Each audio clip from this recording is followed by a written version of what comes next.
جمادی الثانی زموږ پښتانه ورته څلورمه پور وایو، د هغې شلمه ورځ ده او په دې ورځ باندې د نبي کریم صلی الله علیه وسلم کشره لور حضرت فاطمه رضی الله تعالی عنها پیدا شوې ده. نبی علیہ السلام مبارک مشره بیبي حضرت خدیجه رضی الله تعالی عنها څومره اولاد د پیغمبر علیه السلام چې و دا د هغې سوا د یو هلک نه د هغه نوم ابراهیم و، هغه د حضرت ماریه قبطیې بچی و، باقی اولاد ټول د حضرت خدیجې رضی الله عنها و. نبی علیہ السلام مبارک چې واده کړی عمر یې 45 کاله او د حضرت خدیجې رضی الله تعالی عنها عمر 40 کاله. دومره خدمت دی د پیغمبر علیہ السلام کړی دی،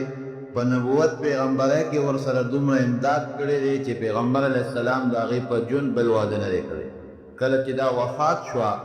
نو بیا نبی علیہ السلام د هغې نه پس بل واده و. اولاد یې ټول د خدیجې رضی الله عنها سوا د دغه یو بچي نه 3 لوڼه وې د نبی علیہ السلام. مشره لور یې حضرت زینب وه، دویمه لور چې وه نو هغه 4 لوڼه، مشره حضرت زینب وه، دویمه رقیه وه او درېیمه ام کلثوم وه او 4مه لور یې حضرت فاطمه رضی الله تعالی عنها وه. زامنو کې څه اختلاف شته دی، خو راجحه خبره دا ده چې 3 زامنو. د مشر زوی د نبی علیہ السلام نوم قاسم و، دی د پیغمبرۍ نه مخکې پیدا شوی دی، لا پیغمبري نبی علیہ السلام ته نه وه میلاو شوې. او بیا د نبوت نه پس بل زوی پیدا شو، د هغه نوم عبدالله و. دا قاسم د 2 کالو چې وفات شو نو د مکې کافرو ډېره خوشحالي وکړه، وایي زه ښه ده د نبي علیہ السلام نسل نشته او یو زوی و هغه هم لاړ او دی به هم لاړ شي، دا دنیا به دې اوزګاره شي. نو سړي ته چې څوک د بچو پیغور ورکړي نو دا ډېره بد ده، د انسان ډېر خفه کېږي. دا بچي خو د الله ورکړل او ور یاد وساتئ په هر څیز کې د انسان خیر.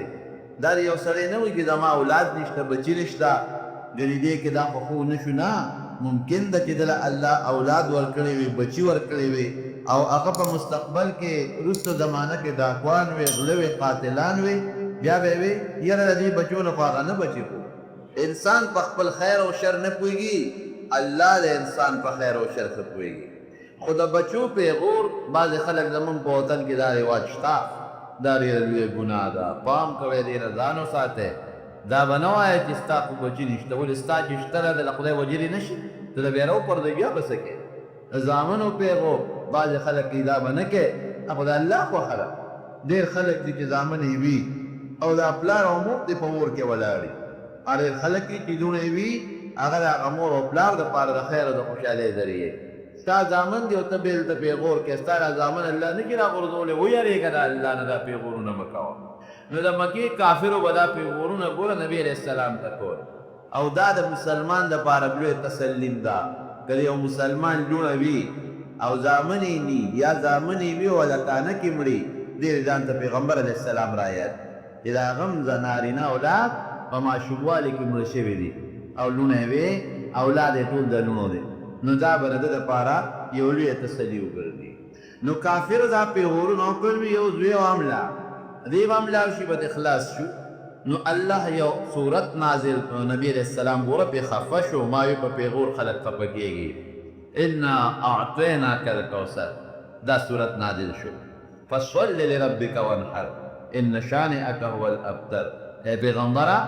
مونږ تاله زوی سي او لور سي، اولاد څه شی دی، تاله ډېر خیر درکړی دی، پیغمبري هم درکړې ده، دې نه غټ خیر بل شته. او حوض کوثر غوندې لوی حوض هم درکړی دی، په جنت کې هم دی او په محشر د قیامت په حشر په هغه لوی میدان کې جنتیانو له به ترې اوبه ورکې. د الله دپاره مونځ کوه، مونځ او قرباني کوه، حلاله کوه د الله په نوم، ستا ډېر لوی شان. ترکوټ شخصیت نه، ستا ډېر لوی شان دی. واقعي د نبي کریم صلی الله علیه وسلم پان لوی شان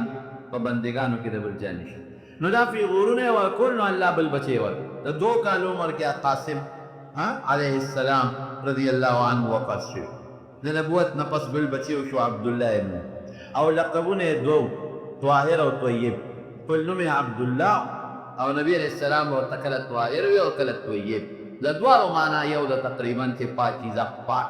دې هم په ماشوموالي کې مړ شو، وفات شو. نو دا دریم زوی ابراهیم دا په مدینه منوره کې بیا پیدا شوی د حضرت ماریه قبطیه رضی الله عنها بچو او دې هم په ماشوموالي کې وفات شو یو دایي له نبی علیہ السلام ورکړو په عربو کې به دا دستور و چې بچی به بل چا له پالنې لپاره ورکاو هغه دایي له ورکړو یو صحابي فرمایي چې یو ځل نبی علیہ السلام مونږ ځان سره واغېستو وی راځئ وی مونږ ورپسې لاړو هغې دایي کره لاړ چې دا خپل زوی ابراهیم یې چاته ورکړو هغې وله را ماشوم راوویسته وی نبی علیہ السلام خپل غېږ کې ونیو بچی خوب یې کړ وی ځان ته یې رانږدې که فقبله وشمه ښکل یې م که او بوی یې م که پوزه به یې پکې ایښه او د بوی یې ویل او ښکله یې ورته خوشحاله بوی یو ځل بیا نبی علیہ السلام مونږ ته وی راځئ چې ورشو سوال جواب ورپسې شوی چې ورلو دا هغه وخت و چې دا ابراهیم ځنکدن وی نبی علیہ السلام مبارک پر یې خپل غېږ کې راواغېست او دا وجود یې رپېده لکه ځنکدن کې چې ماشوم یا انسان رپېږي او سات یې ووتل وی د نبی علیہ السلام مبارک د سترګو نه اوښکې وبهېدل او صرف یو ټکې وفرمایه چې انا علی فراقک یا ابراهیم لمحزونون ای ابراهیمه مونږ ستا په جدایۍ غمجن یو او وی فرمایل وی الله به زما دې بچي له په جنت کې یو پی ورکوونکې ښځه ورکړي اب وله پی ورکوي او په جنت کې به الله تربیت او پرورش وکړي یو صحابي ورته وایي د الله رسوله ته خو د مړي د جړا نه خلک منې کې دا ولې جړل ولې وی ده چې د کومې جړا نه منع کوم هغه د دې جړا د ژبې ته یې ګوته ونیوله چې په ژبه خلک چغې وایي او فریادونه کوي او د الله نه ګیلې کوي او د سترګو اوښکې خو د رحم نښه ده د چا پړه کې چې رحم راکړي سترګې وبهېږي دا خیر دی پرې د الله نیول نشي په خپل قصد چغې وهل ګریوانونه شلول او مخونه وال په مړي پسې دا ګناه درو نو دا دریم بچی په مدینه منوره کې تقریبا د یو نیم کال په عمر کې وفات شو او په دغه ورځ زلزله راغلې وه دا نور تندر نیولی و نور نو خلکو به وی دا د نبی علیہ السلام بچی ابراهیم وفات شوی دی ګوره نورم غمجن دی تندر یې نیولی دی پیغمبر علیہ السلام وفرمایل نه دا خبرې به نه کوې نو اوس امید چا په مرګ تندرونه نه نیسي او نه د چا په مرګ زلزلې راځي دا د الله اختیار دی کله نور تندر ونیسي کله سپومې ونیسي کله زلزله راشي کله باد او باران راشي دا د چا د مرګونو د وجې نه راځي لوڼه یې درې چې وي مشره حضرت زینب رضی الله تعالی عنها او دویمه حضرت رقیه رضی الله تعالی عنها او دیمه حضرت ام کلثوم او څلورمه حضرت فاطمه رضی الله عنها حضرت فاطمه رضی الله عنها د نبی علیہ السلام د نبوت په لومړي کال لږ اختلاف پکې شته خو راجح خبره دا ده د نبوت په لومړي کال په مکه مکرمه کې پیدا شو او د پیغمبر علیہ السلام کشر لور اواسم اتفاقا د خلکو اولاد سره مینې خو د کشر اولاد سره بیا د خلکو مینه زیات او د نبی علیہ السلام غیر اختیاري اختیار نه بعد دې سره محبت او مینه زیات بیا چې هجرت وکړ نبی علیہ السلام مبارک نو دا ورسره لاړه او دا ماشومه د مور نه یتیمه پاتې شوې ده بهر کیف نبی علیہ السلام مبارک سره دا مدینه شریفې ته لاړه د پیغمبر علیہ السلام سره و دا نورې لوڼه چې څومره وې دی واده شوي چې کله پیغله شوه نو حضرت ابوبکر صدیق رضی الله تعالی عنہ د نکاح تقاضا وکړه ویې غوښته چې دا ماته په نکاح نبی علیہ السلام مبارک ورته غږ ونه کړ انکار شانتې وکړه خو خاموشۍ سره بیا حضرت عمر فاروق رضی الله عنه وغوښتله نبی علیہ السلام مبارک په هغې په خاموشۍ انکار وکړه غږ یې ونه کړ بیا حضرت علی رضی الله عنه چې دی د پیغمبر علیہ السلام سره اوسېده د تره زوی او د نبی علیہ السلام سره او د ابو طالب صاحب ماشوم نبی علیہ السلام ځان سره لوی کړی هغه طلب نو دا قاعده ده چې مور او پلار له پکاري که خوښې وي نو د لور نه دې تپوس وکړي او که ورته پته چې نه زما دا اولاد چې دي چاله ورکوم غږ نه کوي نو خیر دی که بیا تپوس دې وکړي کې هسې خبره ښکاره کړي چې اولاد پې پېښ شي نو هم څه بله خبره نه نو نبی علیہ السلام مبارک د فاطمې رضی الله عنها نه تپوس وکړي بچی ستا راتره زوی دی علي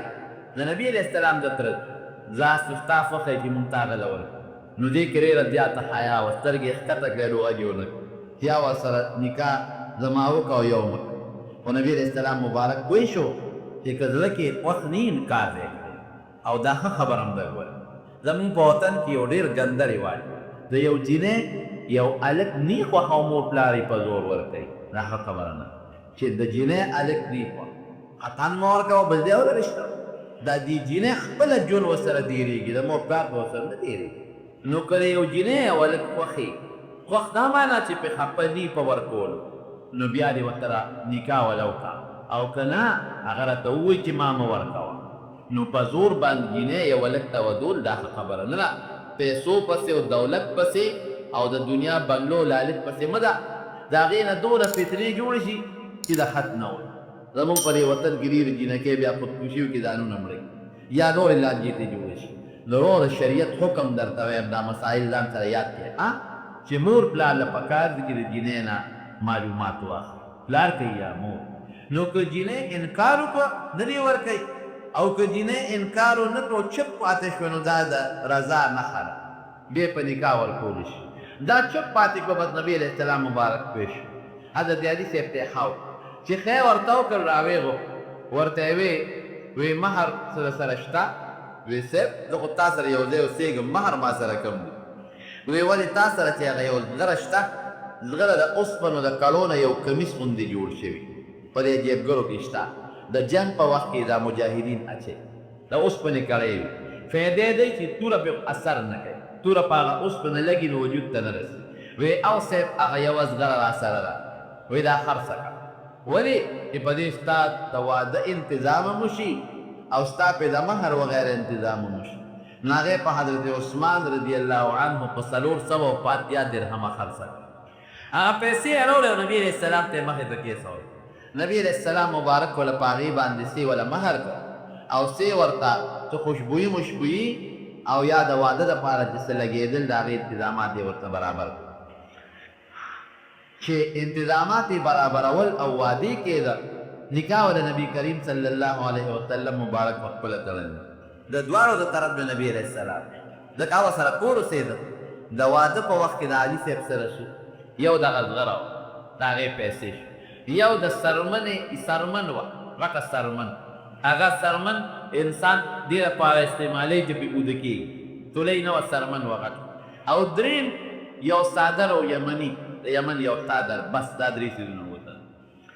ګوره پیغمبر علیه السلام مبارک دا لور حضرت ابوبکر غوښته، هغه څونه مالدار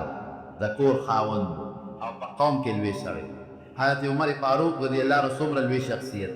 او بلکې ډېرو مالدارو خلکو دا تمه کوله چې د نبي علیه السلام مبارک دا لور به مونږ ته په نکاح راکړي، لیکن نبي علیه السلام مبارک دا ټول پرېښودل او خپل د تره زوی علي چې ورسره اوسېدل هغه پې حق و، ورسره په کور کې اوسېدل، ماشوم یې لوی کړی. لومبې بالکانو کې مسلمان علي ته یې هغه ته یې په نکاح کړ. مونږ تر دې نه یو سبق میلاوي چې لور یو سړی چاله ورکوي مال ته دې نه ته ویل یې ښه خبره ده، مال ثبت شي نه، حسب او نسب ته دې نه ګوري. که ښه نسب والا وي ډېره بده خبره ده، ډېره ښه خبره ده. حسن او ډول ته دې نه ګوري، که حسن وي لا ښه خبره ده، بد نه وي. که ښه سړی خشتم وي، دیندار هم وي، د ښه نسب سره هم تعلق لري او مثلا مالدار هم وي نو ډېره ښه خبره، لور به یې ښه خوشحاله. خو که د دې ټولو څیزونو پکې کمي وي، مال یې هم نشته، خشتوال هم پکې نشته او حسب نسب نه هم ښه نه دی او دینداره دی، دا دینداري دی وایي دا ولا ډېره لویه خبره ده. نبی کریم صلی الله علیه وسلم فرمایي یو حدیث پاک کې راځي، وایي که تاسو یو دینداره سړی لور وغواړئ یا خور درنه وغواړئ نکاح ورسره وکړئ، وکړئ ولې نه دی چې دیندار یې درنه وکړئ. وایي ولې؟ وایي که دې دینداره سړي له مو دا لور خور په نکاح ورنه کړه، ګورې ډېره لویه فتنه به دې جوړه شي، لوی فساد به دې جوړ شي او زمواري به ټوله ستا پته وي. فساد څه شی دی؟ ادا دی چې کېدی چې دا لور کور درته په کور پاتې شي. نو بعضې خلک نکاح دی که په کور پاتې شي د خپلې حیا خیال ساتي، خو بعض انسان بیا د خپلې حیا خیال نه ساتي. نو وبال او ګناه د مور پلار په سر کې ولې نه ورکول؟ یو شی دی که دا انسان په نسب کې کمزوری دی او د دې جینۍ نه دی بیا به ورکړه. که دا انسان په ډول کې کمزوری او د جینۍ نه دی یا په مال کې کمزوری دی، په نسب کې کمزوری دی او د جینۍ نه دی نو بیا بېله خبره. خو که د جینۍ رضا وي نو بیا نه مال او حسب او نسب او مالدارۍ ته مه ګوره، دیندارۍ ته وګوره. علي صاحب رضی الله عنه مالدار نو، دغه درې څیزونه ورسره یو زغره، یو څادر او یو سرمن. او نبي علیه السلام ته معلوم و چې دا څیز نور ته نشته دی. دې ته ونه کتل زما لور به څه خوري، ډوډۍ نشته او دا خو دې تاجر نه دی او نوکري نشته او ځمکه نشته، نه رزق او روزي د الله په اختیار کې دی رزق په ځمکه کې نه دی او نه په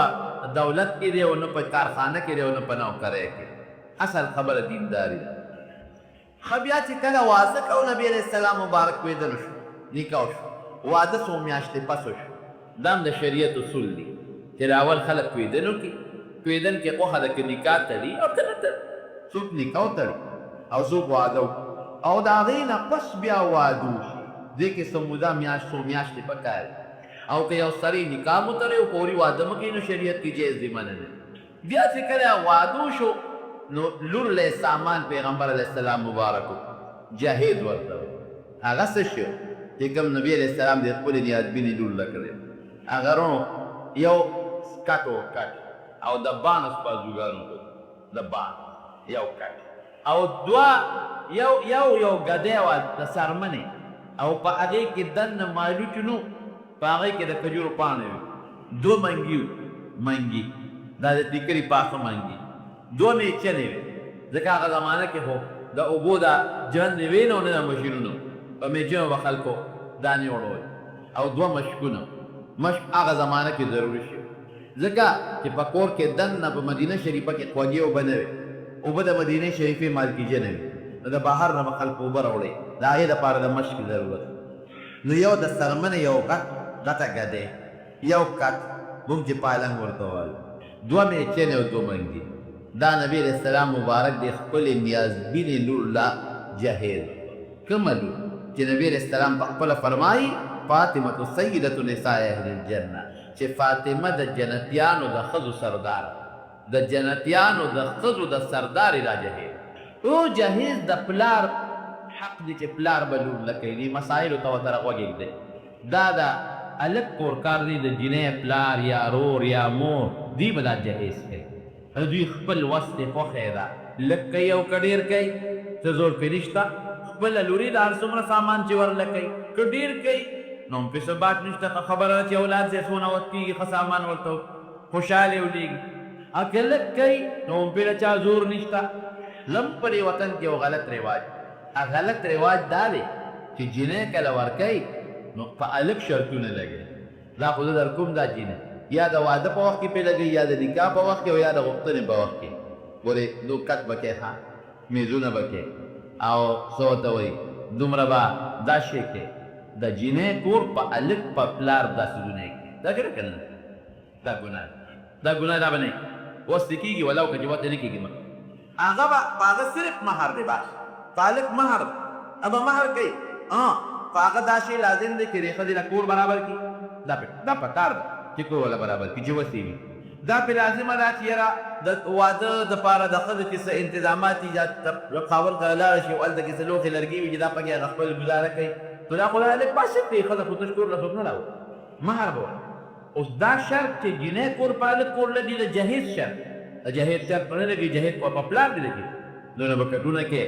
او زمونږ په وطن کې بیا بل دی واجب دی ډوډۍ پسې غواړي روژې به هم راوړي اوړه به دونه راوړي دونه به روژې راوړي دونه به غوښه راوړي الله اکبر دا خو ډېره بده خبره دا پې خرڅی دا روژې او دا اوړه او دا ډوډۍ او خشات هم دی خفه کېږي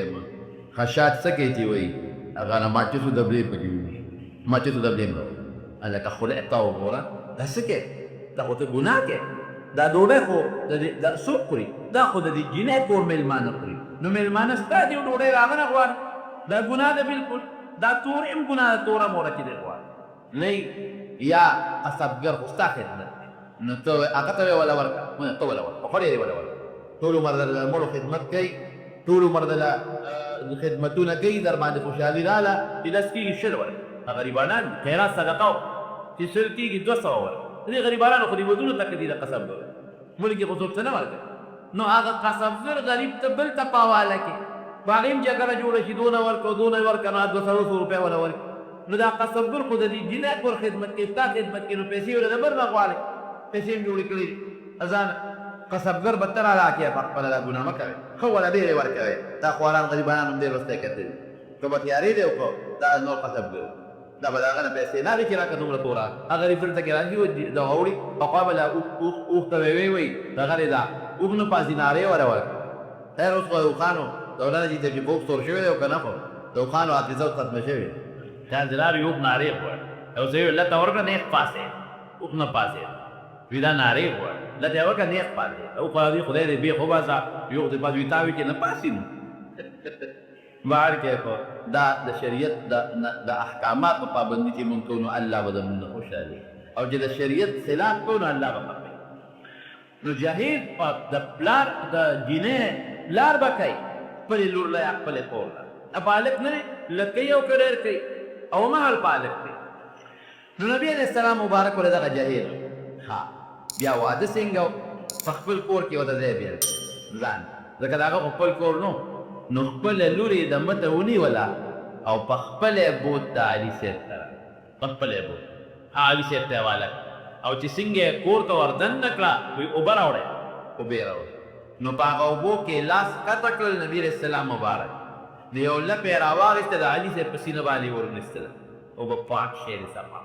او بیا فاطمې ته یې بچې راشه نه حافظه حیا دې پکې که نه پوهېږه بچې یو لپه یې راواخېسته د هغې په سینه باندې اوبه ور واچوي بس دا طریقه او وی لورې ما په خپل خاندان کې د غوره انسان سره ستا لپاره رشته او ترې روان ها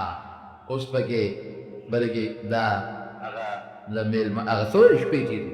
ورا پکې کم دی ورا خو پکې نه و د نبي علیه السلام دا واده خالي خدا چا خو ورا خو پکې رانهله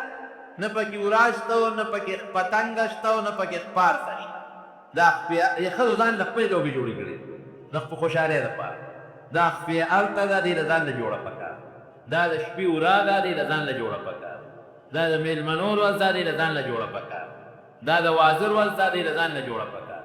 دا به سهار نه جوړ اچوم دا به د ماښام نه جوړ اچوم او سړی خوارې اوږدې دا ټوله کیسې په یو جوړه کې دي او بیا ښځې نکاح زیندار هم پکې ته خو بعضې خو سادهګان هم وي او مونږ ښځې پرې صرف پرې جامو خوشحاله د واده په ورځ باندې هغه ډوډۍ چې سړی وخوري چې 2 بجې چې ښځې خواران همدغسې په کټونو کې نور ته ناست فکې مکې خونې خولې په بیګ مخونو باندې څه هغه سرخي سوبېدي کړي مخ له ګوتې هم نه شي وروړی چې خدای پاکه که ګوتې ور وروغ دا چیزونه دي ناستي نو چې 2 بجې چې نه کوټ کېدلې روجې ورته بیا کېږي ځکه غوښې مخې والا روجې خو ټولو سړی خلاصې کړي اورې کې یې ښځو له دیګونه باندې کړي دي ناولې ویې شي نو چې هغه ورولېږي نو هغه مجمع نیکبختیان یې راواچو په هغه لمن یا لوپټه کې ور واچوي غوټه ولې ور کور ته یې غلط رواجونه هم جوړ کړي قیمتي جامې و دوپټې په جلو یې ور واچوي غوری پکې ته چې کې کور ته وړي او سړی زما په دروازه څوکۍ کې وي ښځو ته ودرېږي ته روجې تاستئ دا هم ګورې ګناه ده دا روجې د خوراک دپاره دا د کور د وړو دپاره نه وي که د کور وړل کوي دا ګناه خیر دی په واده کې که څومره خوشحالي څوک کوي په شریعت کې منع نه ده خو د شریعت د اصولو لاره که د هلک جینکۍ یا زنانه د اورا په شکل کې یا په بل شکل کې جینۍ کله دي خو په پرده کې دي چې هلکان او جینکۍ یو بل سره ګډوډ دي او بالکل پردې وي پړونې یې وي څادرونه یې وي پټ مخلاړ شي او خپله خوشحالي د جینۍ په کور کې کوي نو څه شریعت کې منع نه خو جینۍ په کور کې هلکان او جینکۍ یو ځای ناسته پردي هلکان او پردي جینکۍ یو ځای ناسته دا شریعت کې ناروا ده ګناه ده لویه ګناه یا هلک وردننه کي او په ښځو په ګدامیاس کې نو ګوره خواښې ده یا د هغې خیني دي هغه زنانه چې د هغې د ستر دي او یا هلکانو له نکوي دی او ګوتې پورې ګل دا ټولې کړي یا هلکان په کورسو کې نو لو جینکۍ ته راتاوېدل او هغه جینکۍ چې د هغې پرده او ستر ته واجب وي دا ټول ګناه تمبل وال پکې جیز دی خو تمبل کې به ګونګلوګان دي زه مدرسه کې ناست نو ما یو شاګرد دی واده اوس کړی دی دا غرونه راغی ما د ویله ستا شاګرد دی واده وله کو هغه خو لوی مصیبت مونږ ته جوړ کړی مې ول وینه تمبل ډب مني او نه ورا مني او نه جنج مني او بس وي ذکر به کوي دلته به ناست یو بس هغه جینۍ ورته به یو څو کتان لاړ شي او را به یې مې دې ما له راوړ اوس به یې راوست مدرسې طالبانو کې ناست دلته مې کېنه مې ما سره دوره کړې دی یو مې دا کومې قصې چې دې شروع کړې په کوم کتاب کې راغلي غلی شو مې دا مور مړه ده پلار دې مړ دی که واده دی ظالمه تا خو تا داسې قصه شروع کړه چې یا دې مور مړ یا دې پلار مړ مې تمبل والم پکې جیز خو چې ګونګړوګان پکې او ماشومان جینکۍ که سندرې وایي دا هم پکې جیز دي او که بالغې پیغلې جینکۍ غزلې وایي او اواز یې بار ته نه دي چې سړی واوري دا هم پکې جیز دي نبي کریم صلی الله علیه وسلم په کور کې ملاست او تاختر ورځ او ماشومان جینکۍ وې تمبلې وې او غزلې یې وې لیکن حضرت ابوبکر صدیق رضی الله عنه راننوت چې را ننوته نو حضرت عایشه ورټله وایي د نبي علیه السلام په مخکې دا د ګمراهۍ کارونه کېږي. نبی علیه السلام مبارک ورته وکتل وایي ابوبکره پرېږده دا خو د اختر د خوشحالۍ ورځ ده چې دا ماشومان خپله خوشحالي نو د خوشحالۍ په ورځ کې د اختر ورځ که د وادي څوک تنبل وایي او څوک پکې داسې غزلې وایي خو چې اواز د پیغلو ښځو عورت ته بار ته لاړ نه شي یا ماشومانې وایي نو دا سمنه نه دي چې ځکه ځان نه پرېږدي پوره کوي ځان لا جامې قیمتي واخلي هغه اغوندي او خپلې خوشحالۍ کوي هلک جینایکره کور کله دي او جینکۍ د هلک کور کله دي خو چې پرده وي او هلکان او جینکۍ سړي او ښځې ګډون ونه کړي دا ټول څیزونه جایز دي منل واده وایي د خوشحالۍ پروګرام ته چې بنده پکې خوشحالي وي نو په دې طریقه د فاطمې رضی الله تعالی عنها واده وشو. بیا څه موده پس علي صاحب او فاطمه رضی الله عنها نبی علیه السلام ته راغلل ورته وایي بابا یو صحابي دی حضرت حارثه وایي د هغه ډېر کورونه دي او که یو کور دی د مونږ له وغوښته نبی علیه السلام مبارک وفرمایل وایي بچې ما له حیا راځي بس همدې کې به یې خبر چا خبر راغی نبی علیه السلام له وایي د الله رسوله وایي ستا د لور کور نشته او تا ته زما زه یاد کړم چې د هغه نه راله وغواړه او تا ما نه ونه غوښته قسم دی چې د ما یو کور خو څه کوي چې د ما ټول کورونه ستا او ستا د اولاد نه قربان هغه فلان کې کور مې دوی ته وقف نو نبی علیه السلام بیا فاطمه او حضرت علي رضی دواړه هغې ته منتظر کړل وایي لاړ شئ هغه کور ته کور ورته وروسته میلاو شو خو ګویرونو په دې مسله ځان پوه کړئ چې کور په سړي د ښځې حق دی ګورئ دا ښځه به خامخا دا خاوند ځان له کور کې یا په ځان له کوټه کې اوسئ د لیورونو سره ګډه به یې نه اوسئ که دا ښځه وایي چې ما ځان له اوسوه دا د دې حق دی په دې خاوند چې ځان له مور له کور برابرې اوسئ پرده ضروري ده او که یو ځای اوسېږي په خوشحالۍ نو څه بدیت پکې نشته خیر که ټول خوشحاله یو ځای پرده او ستر پکې وي الله ولا اولاد ورکړي بچي ولا خدای پاک ورکړي حضرت فاطمه رضی الله عنها حضرت حسن حضرت حسین رضی الله عنهما او یو دریم بل زوی محسن وي محسن هغه په ماشوموالي کې وفات شوی لوڼه ولا الله ورکړي رقیه د هغې د لوڼو رقیه نوم ام کلثوم زینب دا ولا الله لوڼه ورکړي او د نبی کریم صلی الله علیه وسلم ما متاوته محبت سره ډېرو نو چې کله به په سفر پیغمبر علیه السلام چېرته ته نو فاطمې کله به وله بچې د پلانکي طرف ته ځم خان یا جهاد ده او ورته راپاڅېده ځان ته به یې رانږدې کړه او ښکل به او چې د سفر نه به کله نبي علیه السلام واپس راغی ډومبې به دې کره وله فاطمې سره به میلاو شو نو بیا به نبي علیه السلام خپل کور ته یا جومات ته به او چې پیغمبر علیه السلام مبارک به کله ناستو دا به راله نو وله به راپاڅېد او ځان ته به یې رانږدې کړه او ښکل به یې کړه یو ځل حضرت علي رضی الله عنه د یو بلې ښځې د واده اراده وکړه د ابوجهل لور و مسلمان ابوجهل مردار شوی و مړ شوی دا مسلمانه و لورې د هغې قوم د اراده وکړه چې دا علي صاحب ته په نکاح نو فاطمه رضی الله عنها راله نبي علیه السلام ته وی خبر شویم چې علي صاحب خو د ابوجهل لور کوي نو په هغې پیغمبر علیه السلام خفه شو په دې نو خفه چې دا خاوند یې دویمه ښځه ولې کوي په دې خفه و چې د ابوجهل لور زما د لور سره یو ځای شي نو خامخا بنې یو بل سره جګړې کوي نو چې جګړې کوي نو کېدای شي فاطمه ورته د پلار پیغور وکړي چې ته خو د ابوجهل لور یې کېدای شي هغه غصه شي او نبي علیه السلام دا ورته د نبي علیه السلام پیغور وکړي نو د هغې د ایمان دپاره به نقصان شي نو په دې وجه نبي علیه السلام وفرمایل خفه شو پرې فاطمه بضغة مني زما د غوښې ټوکړه ده ومن اغضبها فقط اغضبني که چا دا خفه کړه دې خفه او که د علي خوښوي چې که بلې ښځې سره نکاح کول غواړي د ابوجهل لور سره نو فاطمه دې پرېږدي خیر د هغې سره دې نکاح علي ته فوراً د هغې نه رجوع کوي نه بس هم فاطمه به زما په نکاح کې د هغې په جون علي صاحب بل واده ونه کړ او کله چې فاطمه رضی الله تعالی عنها بیا وفات شوه نو علي صاحب بیا بله ښځه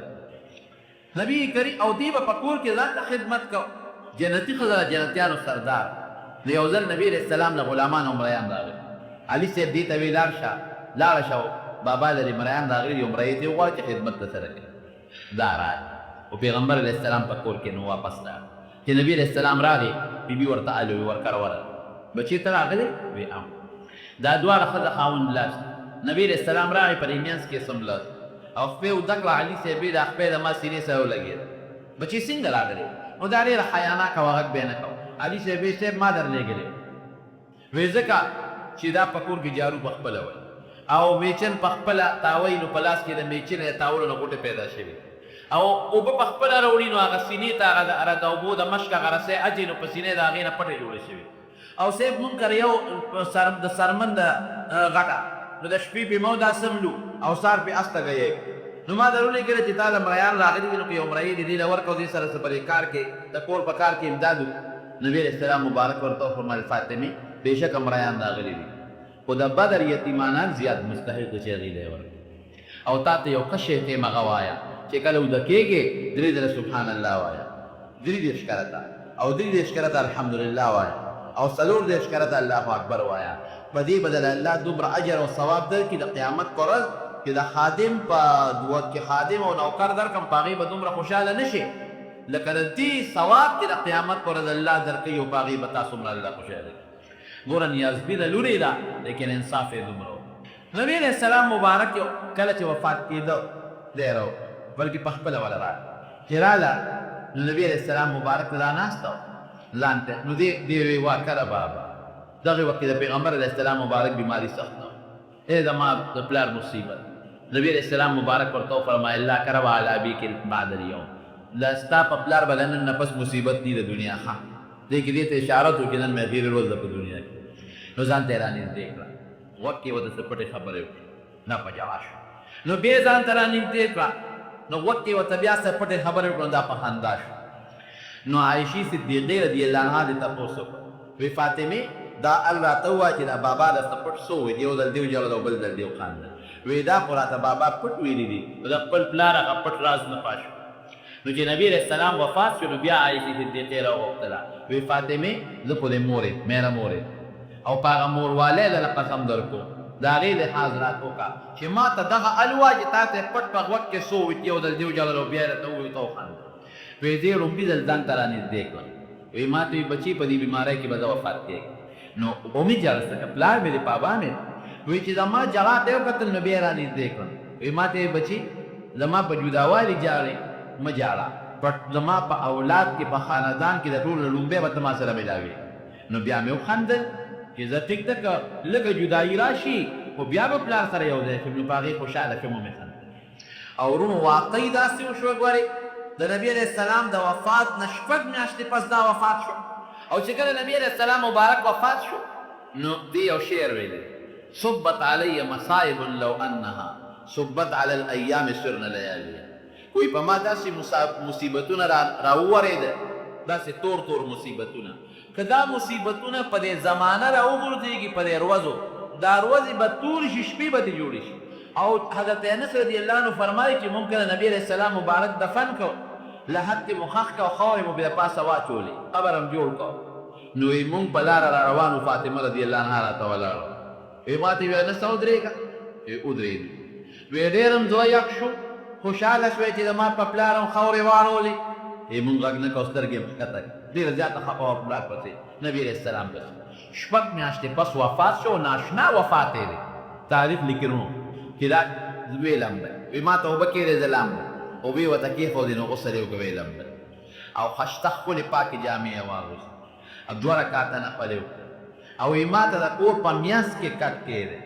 غسل یې وکړه جامې یې پاکې واچولې او 2 رکعته نفل یې وکړل او د کور په میانځ کې په کټ کې سملاسته مخې قبلې ته که دې خو یې مخ کړلې شمال ته او وی لاس یې غوږ لاندې کرامات کړ او سملاسته او ځان ته خپل خپلوان راغونډ کړو وی اوس به دومره مخه او ساعت یې وکړه وفات او وصیت یې دا کړی و د وفات نه مخکې وی زما خو پردې ډېره زیاته خوښه ډېره زیاته پردې خوښه وی زما خو چې تاسو دا ښځې وړئ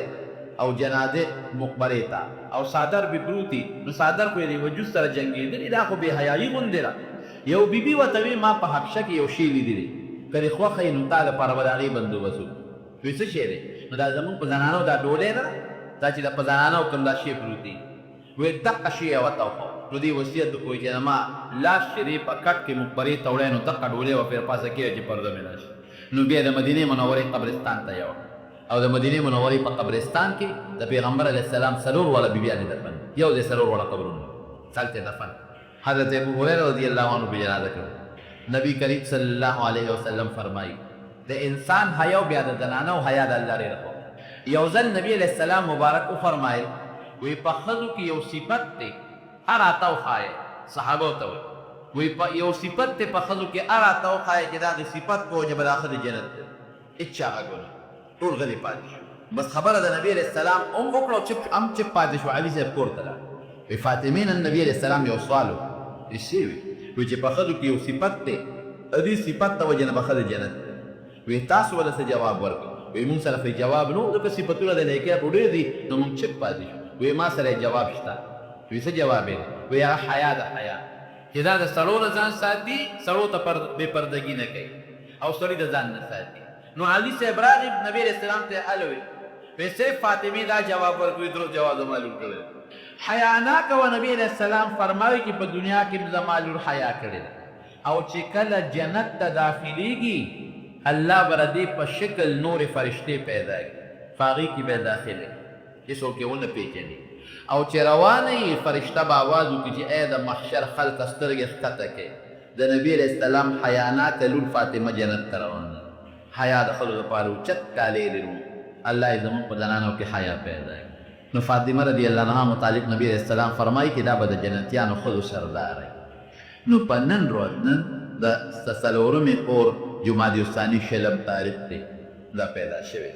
او د نبی علیہ السلام کشر لور او نیازبین او خوښه لور او اسیم تاسو ته ما ویل چې په لور د جنت زیری شوی دی چې څوک د لور پالنه وکړي په ښه طریقه ادب ورته وښایي تربیت یې وکړي دین ورته وښایي رب العالمین به دې انسان له د هغه لورو د تربیت په وجه جنت ورکړي الله یې زموږ د ټولو مسلمانانو جنت نصیب وګرځوي دا پرون زمونږ د حکومت ظالم حکومت رښتیا خبره چې ظالم حکومت په ډېرې خلک دې ته مجبوره کړي چې یاره خلک ته بدو خلاف پخپله شروع ځکه یو مسلمان په زړه کې خامخا یو جذبه راځي چې دوی ویني چې دلته ګمراهي او ناروا کېږي او لکانو جنکۍ ګډ دي او یو بل له مساجونه کوي نو خامخا د انسان په زړه کې هغه دغه پیدا کېږي جذبه پیدا کېږي مسلمان خو په زړه کې لازمن جذبه پیدا کېږي نو د هغې جذبې ماته دغه جامع حبسه او یا لال مسجد کې هغه د تاسو ته هر څه معلوم دي چې هغه قصه په اخبارونو کې تاسو وینئ حکومت انتهایي ظلم یې دا وکړ چې د طاقت په لاره دا خلک رانیول او دا وجل او دا شهیدان کول دا نو پکار په دې کې زموږ مولانا فضل الرحمن صاحب چې دا زموږ د وفاق کې نور څوک علماو دي بار بار حکومت ته وایي چې دا خبره تاسو د مذاکراتو په لاره باندې خبرې کوي او حکومت چې یو شی حل کوي که نه بغیر د نظرونو نه هم ګورې حل کولی شي په اسلام آباد کې ګوره یو اوبه قیمتي شی ما ته پته هلته ټولې اوبه ترقي دي ټول د راولډیپ اوبه دي او هغه په نلکو کې ګرځي خلک یې استعمالوي نور اوبه پکې نشته دویم بجلي ده په دې خبره دې سوچ وکړي او دریم ګیس دی دا ټول د حکومت سازشونه دي ګورئ حکومت په دې کې داسې کسان خپل وردن نه کړي چې هغوی دا تصادم پیدا کړي د حکومت خپل سازش دی که په دې جامع حبسه باندې دوی دا درې واړه څیزونه بند کړی چې د اوبو نلکې یې ورته بندې کړی وي مثلا او صاحب ګیس یې ورته بند کړی وي او بجلي یې ورته بند کړی وي دا درې واړه څونه موده به دوی ګزاره کړې وي نور اوبه خو شته دي نه بغیر د راولډیم د نلکو نه څونه به دوی ځان سره اوبه سټارټ کړی وي یو دوه ورځې درې ورځې یو لس یو میاشت یا مثال پته ورو چې ګیس یې بند کړی وي نو هغوی به څه کول پخلی به پسې کول خشاک والټ شته نه چې لاندې یوسي یا چې بجلي بنده کړی وي دې سره به جنریټر کې تېل څوک څونه موده به دې کار کوو نو په دې څیز باندې په اسانه طریقه دوی دا رانوي شو که نه شو رانه رانوي په اسانه کولی شو دا کتابې صرف د هغې مقصد د مرکزي حکومت نور هېڅ هم لري امریکې ته دا کول دي چې ګورې مونږ مدرسو دشمنان امریکې ته دا کول دي چې ګورې په دې وطن کې دهشتګر شته اوس هغې خو ارام سره لس پېنځه لس شل ټوپکې دي په هغه لس پېنځه لس ژولو ټوپکو د فوج مقابله کړي هغوی ته دا کول دي چې دا دې ګوره په اسلام آباد کې هم دا دهشتګر شته ګورې د ما وردی ته او ما ته ډېر ضرورت دی او ځان له په زور یو ایشو جوړول او یو غوبل جوړول او یو مسلمانانو کې افراطفري پیدا کول او وار دنیا ته دا کول چې دا دهشتګر دی او مدرسو کې دی او دا کوي او دا کوي ځینې حکومت په باجوړ کې دوی حمله کوله نو په دغه معمولي غوندې ځای د پولیس یا د فوج په ذریعه باندې جمدي نه شي نیولی چې دا دوم دا لاندې کوي یا په وزیرستان کې لګیا یو دا حملې کوي دا دوی جمدي نه شي نیولی دې سره فوج نه دې سره پولیس نشته نه یو وزر نشته دې سره نور آلات نشته داسې آلات هم ورسره شته چې نن هم که دوی جمدي دوه ګرفتارونی شي داسې ګیسونه دوی سره دي چې یو ګیس یې هلته وروغېږي دا ټولو بېهوشه پراته د ګیس یوه کوپۍ کې وروځي دا ټولو بېهوشه پراته په اسات یې رانیولي دا صرف په خپله حالت خراب او دا دنیا ته ښودنه چې دا مدرسو والا او دا پټکو والا او دا خلک دا دهشتګرد ترې موږ مذمت کوو انتهایي ظلم کوي انتهایي زیاتې کوي فوج د مهرباني وکړي د دشمن سره په سرحداتو مقابله وکړي د خپل قوم سره د مقابله نه کوي او دا شی دوی پیدا کړه د حقیقت دی چې دوی پیدا کړي دوی پیدا کړی دی او د سازش ماتحت او دوی یې ځانې لګیا دي ورسره غوبلې جوړ کړی دی او زموږ مشران اوس هم دا خبره کوي چې دا خبره د مذاکراتو د مخ نه او پرور ولې باندې په خبرو اترو باندې حل کی او دا مسله په خبرو اترو حل کیږي دا غیر حل کی بهر کې تم خلق دی اغا پکې مړ شو بی ګناه نه اغا شهیدان دي شهیدان او د شهید مرتبه نبی کریم صلی الله علیه وسلم فرمایي چې دا غیر روحونه به په شنو الوتبو کې وي او تصرح من الجنه حيث شاءت چې کوم دی کې دی خوښي په جنت کې بچا کړی دی دا به بیا بل جمعه وي توکه دې مولدګانو ته دعا وکړي چې الله تعالی مغفرتونه نصیب کړي او دا دعا وکړي چې الله تعالی زموږ د وطن د فتنو نه د مصیبتونو نه د قتل او قتال نه محفوظ وساتي او زموږ د فوج کو دې لپاره نه چې ته دلته حکومت کې ولته کې قوم سره جنگي فوج دې چې په سرحد کې نو د خپل سرحدونو دفاع وکړي په قوم کې الحمدلله قابلان خلک شته او کیاران پکې شته تکړه خلک پکې شته او هغوی قوي وردوي د ما سرمند وي سرمند توګه ته استیږي یو سړی دونه دغه لګیا دی بدماشي شروع کړې نو الله تعالی زموږ د وطن او د ملک خپل حفاظت وکړي او دغه شهدا او الله تعالی وارثانو له صبر ورکړي الله جنتونه ورکړي او زموږ د وطن د فتنې او د مصیبتونو الله په خیر او عافیت سره ختم کړي وصلی الله تعالی علی خیر خلقه محمد وسلم دا به تاسو ته پېښور ښار کې بیرون کچریږي اشرف روډ سے فقیر خان ناصر خان کیسټ هاوس کې د ناصر خان او حیدر خان سره ملاویږي ټلیفون نمبر دی 255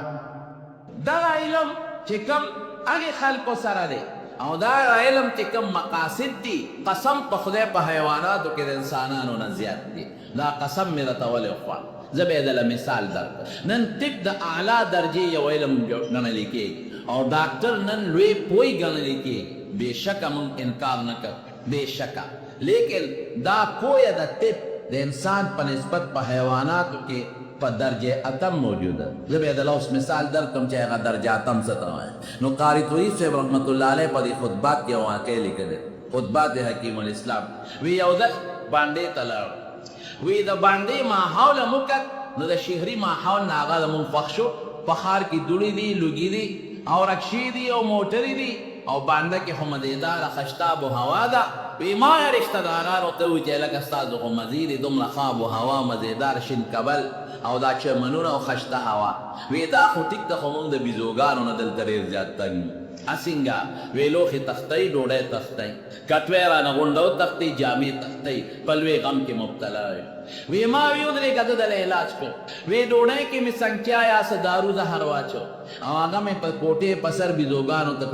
نوړې کړه چې دا براشي دا ډوډۍ به وخوري نن به پکې یو سل مړه کو او سبا به نور یو سل راشي نه یو ډو نن به په بیو کو نو دا بيزوګاري به یو سورو د کې ختمه ډېره خدا وی چې ډوډۍ به ورته چوري کړه په کوټې د پاسه مونږ ته یو طرف ته کېناستو وی دې کې یو څو بيزوګان راغلل شادوګان یو ډوډۍ رالي پوزې له وړې بلم ډوډۍ رالي پوزې له وړې او بویه یې چې دا د خوراک قابله ده او که د خوراک قابله نه ده وی بیا واپس یږدې وځي بله ډله راغله هغې مه ډوډۍ وکړه ته چکې کړه ګوره اوس ته چکینګ په څه کې په لیبارټرۍ کې داسې ده که نه ستا ډاکټر میډیکل سپیشلیسټ چې ټیسټ کوي چا سره کوي وایا هغه د 2000 روپو فیس والا له چې لاړ شي او ته ورته کښېنې نو لاول به وایي لاړ شه فلانکۍ لیبارټرۍ ته دا وینه دې چک کا نو بیا راځه او دغه 20 لیبارټرۍ له ډوډۍ یو نه ده چې ودرېږه سیټي لیبارټرۍ له وړم او یا پېښور میډیکل سنټر تا ته لیبارټرۍ راوړم چې دا چک کوم چې دې کې څه شته او که نشته د هغه په سپېمو کې خدای لیبارټرۍ ښه رالي ګورې چک کوي او دې کې خو څه خطرناک جز دی او د مرګ سره تعلق لري دام لاړ لږ ساعت پس یو څو نور رالل هملاغل ډوډۍ وکته هغه چې لږ یو څو رالل ګمان کوم چې دا پکې هغه سپیشلیسټان د لیبارټرۍ په باب کې سپیشلیسټان هغې ډېر غور سره بوی پر لاړل وی دې کې څه ډورو چې بلا بېلوګان رالل او هر یو بیس سره یو شته پاڼه ده او پاڼه یو طرف ته کېښودی او په هغه ډوډۍ شروع کړه ټوله ډوډۍ وخوړه او خلاص یې کړه او بیا هر بیز هغه خپله پاڼه راواغېسته ورپسې وخوړه او بیا په کوټه د پاسه په ګډېدو شو ښه ناچ او درز دروز یې وکړه او خټک دانس ورته وی او که بل دانس ورته وی هغه ښه ګډ شو او نارل خبره ختمه شو مونږ ته یې نیغ نیغ کتل اوهو زمونږ خواري ولاړ او بو کې پرېوت براون حمله مفتو کې لاړ هېڅ یې ونه کړل اوس دې بیز د څه نه معلومه کړه چې دې کې دا جوس شته دې معلومه کړه چې دې کې سنګیا یا خطرناک جوس پروت دی دا مو ورته پته ولګېده چې علاج یې په څه دی کوم بوټي کې د دې علاج دی پاڼه یې ورپسې وخوړه ځکه نه زه چیلنج ورکوم دې ډاکټرانو میډیکل سپیشلیسټ چې څومره دي چیلنج ورکوم داسې دارو دي دي ماته وښیي چې یو لپه زهر وخورې ورپسې بیا هغه دارو وخورې ورسره یې ختم شته داسې نشته دا درجه تم ټکې مې دې ته ووایي ستا ډاکټر په لیبارټرۍ معلومات کوي بیا دې په دا خپله سپېمو کوي ستا په لیبارټرۍ په 1 کروڑ 1.5 کروڑ روپۍ کېږي د 20 په سپېمو کې خدای خبر چې کم نمبر مشین پروت دی امریکنۍ ساخت نه دی او نه برطانیې والا ساخت دی مشین پروت دی معلومات کوي نوعیت معلومه کې د دې زهرو کم نوعیت دی او کم شی والا پکار دی نو آیا هغه ښه شو که دا ښه شو ستا ډاکټر وایي ورشه کانکینه کې وینه چیک کا بیا م یو لیزرډ راوباسي بلبل هغه دا چیکنګ ته محتاجه نه دی او زما یو شاګرد دی د افریقې په سفر تللی هغه راته یو عجیبه واقع وی حکایت وی افریقې ته تللی یو ملک کې نو دې کې خو د ځنګلو کې د کلو نه او د ښاري نه لرې لرې علاقې دي هغې خوارانو د ډوډۍ وړم نه میلاوېږي دې تبلیغي سفر کې تللی وی یو علاقې ته لاړو ډېره لرې وه وی زمونږ ورځې ختمې شوې نو موږ واپس راتلو هغه چې کم مرکز و هغې له راتلو نو یو دشت علاقه ده او ځنګل دی هغې کې ځان ته اور بل کړی دی چای پخاو جامې مامې ځان له ووینځلې برابر کړې چې اوس به ځو مرکز ته 2-3 ورځې پس به پاکستان نو وی زمونږ یو ملګري و د هغې ږیره به توروله او سر به یې تورو نو چې هلته افریقې ته لاړو هغه میرو ته لاړو نو هلته کې خو هغه ټوپ بیا نه میلاوېده نو هغه ځان سره سنبال کړه چې ده دلته د وي خیر د ږیره توره سپینه چې کلي ته ځم بیا به یې توره سپینه سپینه به توره کړه اوس کلي ته راته نو هغه ناست دی نو ورته او ځان له هغه دارو راغېستي دی هغه ملهم سی چې دا ویښته توره او ګومنځ ورسره ده او په ږیره راکاږي چې دا ږیره توره کړه وی بیزوګان په دې صحرا کې ډېر زیات وی یو بیز راغی نږدې مونږ سره ډېر زیات به وی هغه خوشته دارو هغه ټوپ یې مونږ دواړه په پنجه کې ورول ویې تختول او مخامخ دریاب هغې ته شغال کړه وی مونږ هم حیران شو هغه ملګري پریشانه شو چې خدایه نیمه ږیره مې توره کړې ده او نیمه سپینه پاتې دا د ما د ږیرې نه خو د جمعیت جنډه جوړه شو دا به څه کېږي خدایه زه کلي ته به ځو خو مرکز ته چې ځم خلک به څه وایي چې کاکا داسې شوي دي نیمه ږیره توره ده او نیمه سپینه دلته خو ټوپ بل میلاویږي نه وی هم پریشانه او موږ هم پریشانه وی لږ ساعت تېر شو یو بیز راغی بیز پیژنی که دا شادو دا د امریکې او برطانیې خلک د هغې د نسل دي تاسو دې شکلونو ته وګورئ ما ته خو زه چې بیز ته وګورم او دوی ته وګورم یو شان نه تښکه نو وی یو شادو راغی ډکي ورسره دی ای مونږ چې کوم دی چې پخوله ډکي لاندې نغري کې ومنډل هغه ډکي وسوځو وی هغه ایرې یې په معمولي په ډکو مکو رابار کړلی وی چې رابار یې کړې اوس وی مونږ ته هم ګوري او خصوصا دغه کاکا ته ګوري چې دا ږیرې نیمه توره ده هغه ایرې راغلې او په ځان دا سیمه کې دا سیمه کې وی مونږ بعضې کسانو چوکې ته ګوته کړې چې بیس خو مونږ له غم پیدا کړی دی او دا زمونږ چې سره ناست دی اولادا چې وی مونږ وی چې هلکه پرېږدې دې کې څه کمال دی ملګري ته م وی چې دله هلکه د ویښتو تورولو څه دارو یې دله راوړل ښه ګوره تا ته ګوري ډکي وسوځولې ایرې په ځان باندې مګي شی دله راوړو دا به نبیز معلومېږي چې هغه خلطه ده نه غورځول وی خیر به مجبور که په دې ملګري کې ته مهرباني وکړه او دا ومږه دې کې څه کمال شته دا تا ته ولې او دا ډکي ولې وسو او د ایرې ولې په مخ ویښته ومږي دې کې څه کمال شته وی سړی مجبور چې مجبور هم کړ او هغه ایرې راواغېسته نو لکه څه نقصان کوي خو وبې وینځې که که فایده یې درکړه خو بیا کنې وبه وینځې صابون سره به وینځ هغه داوی راواغېستل او په دا ږیره باندې مکمل هغه ایرې ومګل همرګل وی چې وی مګل یو 2 منټه تیر شو وسته چې ټول لاندې پریوته خدای پاک دا څه پام مونږ هم پریشان شو هم پریشان شو چې دا غي سره خو علاج کول شو دې سره بس خلک به تبلیغ کې لاړ نو ګیره دی خو خیر کله خو ګیره پرې دی دا سوش مونږ هم پریشان مکمل چې څومره ویښتو ټول لاندې ودوړل بالکل د غریب بخم پریشان مونږ اوس پس کې اوس بچې الله یا سلو میاشتې مورې ځکه چې دا او خدای خبر راخي چې کله نه راځي کاندې ما خبره هم خدای خبر راخي چې کله راخي وی چې یو زور دې تیر شوی نو په دې مخ باندې یو زور دې تیر شوی نو په دې مخ یې اختراع خطر او یا تور را خطر مکمل تو ذاتی تور وخته پر را خطر اوه لکه دا فیناشنه علاج درته خو هغه ویخترو رو غټېدل تک تور لکه د 1400 د 1500 کاله هلک چې کوم ویښته راټوکېږي تک تو هیر ټانک او د هیر د هغه ویښتو د تورېدو د قصې نه مکمل خلاص کړی دا زما شاګرد دی لوی عالم دی په سوات کې دا حدیث استاد دی دا راته هغه قصه کوله 3 سفر یې د افریقې او د مختلفو ممالکو شوي بیسته دا پته لګي شادو ته چې ګیره به پسې توره او داسې چې د دې سپینې نه خلاص شي او د هلکانو په شان توره ږیره دې راوخېږي زه چیلنج دې زه امریکې ته او برطانیې ته او فرانس ته ګرځه داسې ډاکټر ماله پیدا کړه چې داسې دارو درته پیدا کړي کولی شي نشي پیدا نو په حیواناتو کې داسې شته دا نشاتو مچې تاسو ګورئ دا چې ځان نه کور جوړئ او چته جوړئ مخمس پنځه دیواله یې دا دی پنځه کوره او په تیاره کې دننه د اونې په ډک کې لګیا دي دا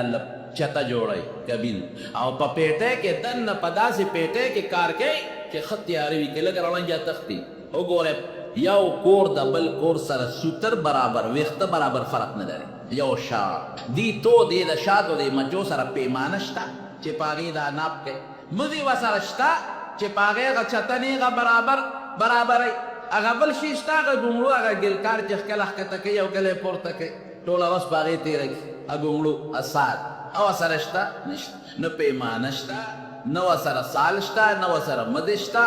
او نه د مخکې نه چېرته نقشه جوړه کړې ته چې کور جوړې نو د اول به انجینیر نه دې نقشه به دله جوړه آرکیټیک وته او د هغې نقشې مطابق به بیا کار کوي سار ماښام به انجینر د هغې چیک اپ کوي او د شاتو مچۍ والا کبین ته وګوره یو کور د بل بالکل برابر په تیاره کې جوړ کړي میټیریل یې کم نه پیدا کړي او څومره قیمتي اعلی میټیریل او بیا هغه چې هغه خوراک راوړي د بادشاه ځان د خوراک د بچو ځان د خوراک د دې ځان د خوراک او بیا کم شات جوړوي او کم بچی الوزي او بیا په د هغه کمرې مخې ته یو پنځه شپږ مچۍ ځان د ناستې دي څوکیدارانې چې څوک خودکش را دننه نشي دې دپاره ناستې د بلې پیټۍ مچۍ را نشي دوی اول بوی کې دا زما ملګری ده او که نه ده نو که ملګري وي نو اجازت وله ورکړي ځه ورځه مشین ورسره شته چې هغه چیک اپ پې کوي مشین خو ورسره نشته او چې کم د دې پیټۍ ملګری نه دی هلکه دا خو وي او دننه نقصان پیدا کوي ملکه راله چې ته مړه نه کړي شات رانه ونه تښتئ نو هلته دی کې په پنځه شپږ کسره ونیسي او مړې کړي دا ټول سیسټم د انجینیر د ما چې کار کوي اسباب و آلاتو ته محتاج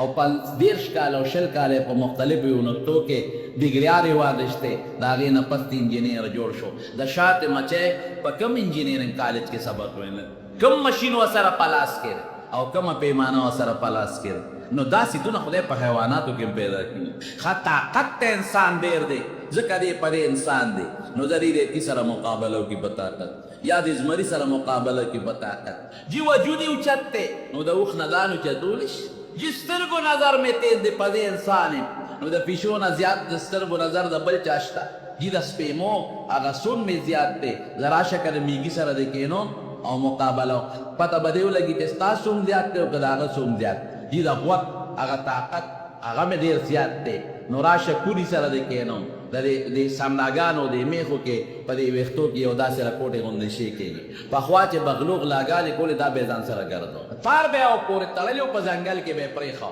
نو چې هغه په کوم طرف روان شو نو دوی به وې